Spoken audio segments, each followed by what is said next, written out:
Dikkat! Ushbu video faqat 18 yoshdan katta tomoshabinlar uchun mo'ljallangan. Assalomu alaykum. Ushbu videoda sizga BirXBet platformasida qanday qilib tez va oson ro'yxatdan o'tishni bosqichma-bosqich ko'rsataman.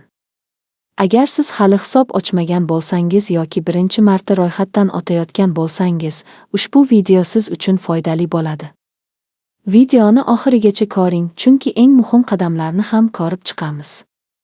Avvalo, BirXBetning rasmiy sayti yoki mobil ilovasiga kiring. Bosh sahifada joylashgan ro'yxatdan o'tish tugmasini bosing. Keyin sizga bir nechta ro'yxatdan o'tish usullari taklif qilinadi. Telefon raqami, elektron pochta yoki tezkor ro'yxatdan o'tish usullaridan o'zingizga qulayini tanlang. Agar telefon raqami orqali ro'yxatdan o'tayotgan bo'lsangiz, mamlakat kodini tanlang va telefon raqamingizni kiriting. Elektron pochta orqali ro'yxatdan o'tayotgan bo'lsangiz, faol foydalanadigan email manzilingizni yozing. Shundan so'ng hisobingiz uchun kuchli parol yarating. Parolda harflar va raqamlar bo'lishi tavsiya etiladi. Xavfsizlik uchun parolingizni hech kim bilan ulashmang. Keyingi bosqichda ism, familiya, tug'ilgan sana va boshqa kerakli ma'lumotlarni to'g'ri kiriting. Kelajakda hisobni tasdiqlash jarayonida muammo bo'lmasligi uchun barcha ma'lumotlar hujjatlaringiz bilan bir xil bo'lishi muhim. Ro'yxatdan o'tish formasida promo kod degan maydonni ko'rasiz. Shu joyga BirXBet Pro promo kodini kiriting. Agar ushbu promo kod sizning hududingizda amal qilsa, platforma tomonidan taqdim etiladigan bonus yoki aksiyalardan foydalanish imkoniyatiga ega bo'lishingiz mumkin. Bonuslarning mavjudligi va shartlari hududga qarab farq qilishi mumkin.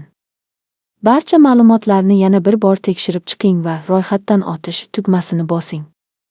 Agar telefon raqamingiz yoki elektron pochtangizga tasdiqlash kodi yuborilsa, uni tegishli maydonga kiriting.